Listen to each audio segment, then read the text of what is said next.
Hello, I'm Radvila from B2B Sales Community, and today I'm talking with Julia Holmes, having spent like around 20 years in business, and you concentrate on leadership, marketing, and business strategy, and you help to grow an international and multi-million dollars companies. That's true. So, can you share your secrets? Absolutely. So let's start with some easy strategies to innovate sales processes. Okay. The easiest way to innovate your sales process is to get to know your sales process. A lot of times what happens, particularly in big organizations, is that we think we know what we do with our prospects and our customers. We have a process that we use with our prospects and our customers.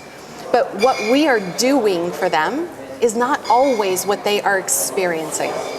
So, for example, I often say that working with a customer is a bit like working with a balloon.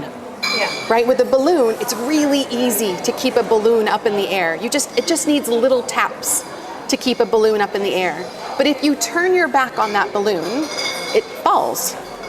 And then it's harder to pick it back up again. And so things like long wait periods where we don't talk to our prospects or our customers, or processes that are difficult or cumbersome for them. Every time those things happens, a customer or a prospect feels deflated. They get sad, or they start to feel like you don't value them as much. So really understanding the process that you're taking your prospects and customers through and what they're experiencing during that process, not just what you're doing, but what they are feeling, makes a massive difference. Now, when it comes to productivity and being more productive as a salesperson, I am a total tech nerd. I love technology. And technology is what enables sales professionals to do more with less time. Okay, so what kind of technologies could help? Well, for example, imagine that you're sending a proposal out, or you're sending something to a prospect or a customer. When you send it via email, which is great, how do you know if they've looked at it? So imagine if you had a technology that would tell you when a prospect looked at your proposal. Instead of guessing that they looked at it, you could actually be notified as soon as it happens. I'll give you an example. I sent out a proposal and they kind of went cold.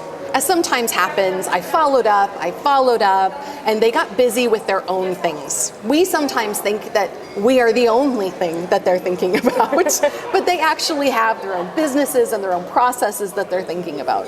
And so they went quiet, and it eventually went a month or two, but then all of a sudden I got a notification that they were looking at my proposal.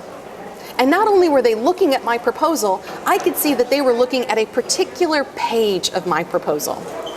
I could see that they had forwarded that proposal to 3 other people in the organization. And so the very next day, I called them. And I said, I just wanted to check in with you and see how things were going. We haven't spoken in a while. And they said, oh, it is so funny that you should call me. We were just talking about you yesterday. And I said, oh, were you? Really? I had no idea. But knowing that there's technology that can tell you what you need to do right then to serve your customers and your prospects better is amazing. And it will save you time in chasing prospects who aren't doing what you need them to do, and will help you serve the ones better when they're ready for you. Okay, but do you have more tips? How to sell more, how to sell faster? Oh, yes. Okay, let's talk about how to sell more. How to sell more is a little bit about understanding what's the very next thing that they're going to need, or what's the thing that they're going to need right before your service or your product. So again, if we were to think about something like coming to an event like this one, and you know that they're going to come to this event. If I know they're coming here, then I know that right before they come to this event, they're going to need transportation to get here. Yeah. So I know that I could sell them transportation to get here. I know that right after this event, they might want services to implement what they've learned. And I would know that the very next thing I could offer them is consulting services. So looking at what they need immediately before and immediately after what you serve as your core product or service is a way to expand your offering to sell more.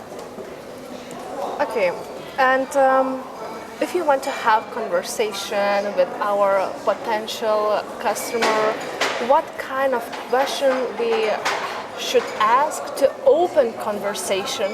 I think one of the best ways that you can open conversations with customers or prospects is to know what's happening with them. So I remember, for example, Anthony Steers talks about research. So imagine that you have Google Alerts set up, and Google Alerts are telling you when important things are happening to a particular company or in a particular industry.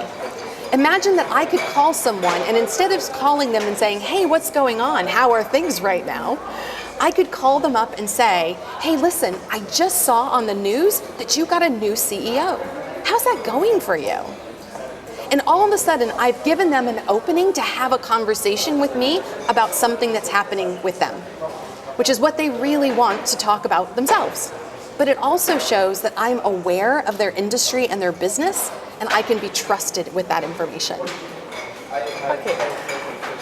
Okay, for example, we are having conversation and they have objections. So how to deal with this? When it comes to dealing with objections, a good rule of thumb is to make sure that you know, first of all, what they're frustrated by, what they're uncertain about, and if they have any delusions. I'll tell you what I mean. We think about frustration. Frustration drives action. It's what triggers a behavior. So if I get really frustrated about something, I'm going to change it and fix it. So if they start to make objections, but I know what's really frustrating them, it's really easy for me to steer the conversation back to that frustration and talk about the value of solving that frustration for them. When it comes to uncertainty, uncertainty delays action. If you've ever walked into a grocery store or supermarket and there is an entire aisle full of vitamins, and you know you need to take vitamins, but you walk into that aisle and you just look around and you think, I just can't. I don't know, I have so many choices. I don't know what to do.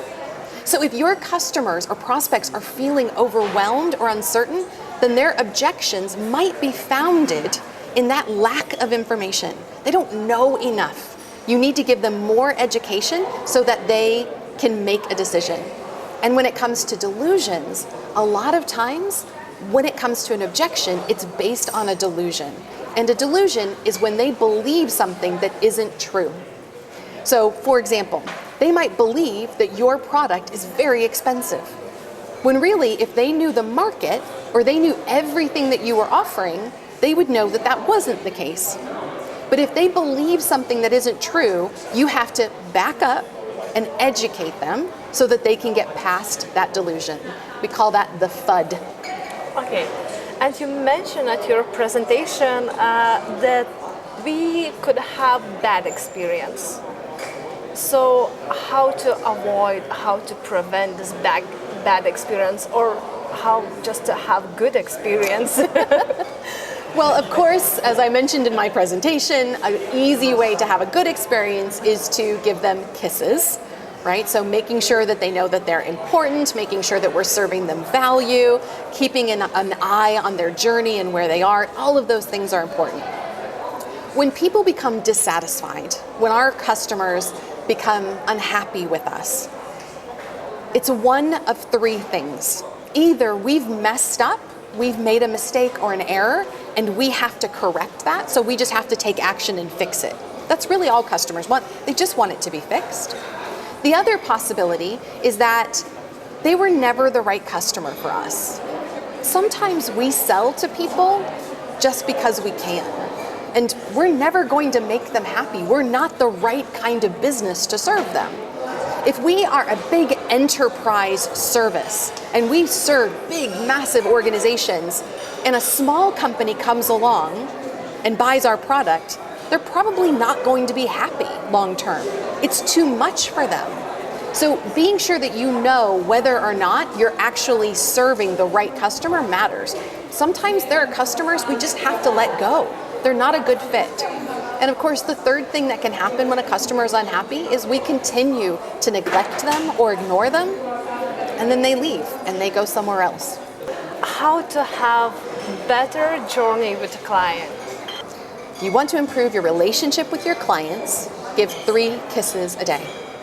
Find a way to show them that they're valued every single day and never let them feel neglected. Okay, I will do this. Good. Thank you for this conversation. It is my pleasure, and it was a pleasure to speak to all of you.